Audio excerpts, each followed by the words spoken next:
குடும்பம் ஒரு பல்கலைக்கழகம். ஆனா, அந்த பல்கலைக்கழகத்துல நம்ம எவ்வளோ கத்துக்கிறோம், எவ்வளவு கத்துக்க மறுக்கிறோங்கிறத அழகா சொல்லியிருக்காங்கம்மா சாஸ்வதன் அவர்களின் "பணமில்லா உலகை தேடி ஒரு பயணம்".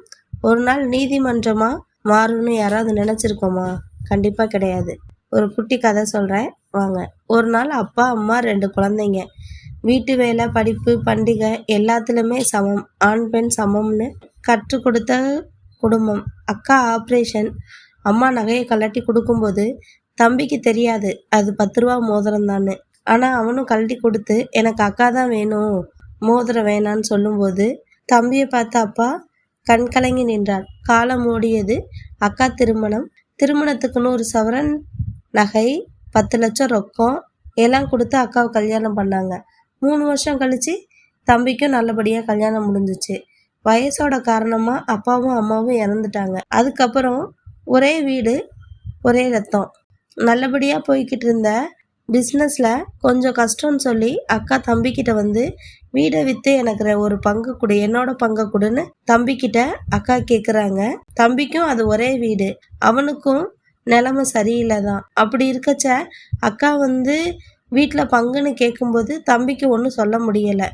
ஆனால் மாமாவை பார்த்து நான் அக்காவுக்கு நிறைய செஞ்சு இப்போ தான் கடன் முடிஞ்சிச்சு, வீட்டில் பங்கு கேட்டால் அது வந்து எனக்கு கஷ்டமாக இருக்கும் அப்படின்னு சொன்னதும் அக்காவோட வீட்டுக்காரவங்களும் தம்பியோட வீட்டுக்காரங்களும் ஒரே மாதிரி தான். உங்கள் அக்கா கேட்க மாட்டாங்க நீங்கள் நினச்சிங்க, உன் தம்பி எல்லாத்தையும் கொடுத்துருவான் நீ சொன்ன அப்படின்னு சொல்லி பேச ஆரம்பித்தாங்க. அன்னைக்கு ஆரம்பித்தது அக்காவுக்கும் தம்பிக்கும் சொத்து தகராறு. அன்னையிலேருந்து பேச்சை நிப்பாட்டினவங்க தான் இப்போ சந்திக்கிறதே நீதிமன்றமாக தான் இருக்குது.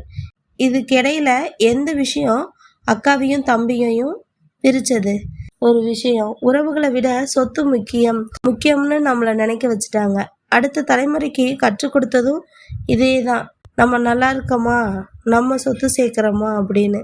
அந்த ஒரு குடும்பம் மட்டும் நீதிமன்றம் போலங்க நம்ம பார்த்துக்கிட்டு இருக்க. ஏன் நம்ம குடும்பத்தில் கூட அந்த நீதிமன்றம் போகிறது சொத்து பிரச்சனை. சொத்துக்காண்டி அப்பாவை மகன் குத்துனா, அண்ணனை தம்பி குத்துனா, தம்பியை அண்ணன் குத்துனா, இது மாதிரி நிறைய பிரச்சனை நடக்குது. எல்லாத்துக்குமே ஒரே காரணம் பணம் மட்டும்தான். அம்மாவும் அப்பாவும் நம்ம பிள்ளைங்க நல்லா இருக்கணும்னு சேர்த்து வைக்கிற சொத்து பின்னாடி அவங்க சன்னதியில் அதை பிரிக்கும்போது அவங்களுக்குள்ள அது தகராறாகவே மாறிடுது. இது மாதிரி நல்ல கதைகளுக்கு NKR அனைத்து கதைகளையும் ஃபாலோ பண்ணி லைக் பண்ணிக்கோங்க. நான் நித்யா. நன்றி.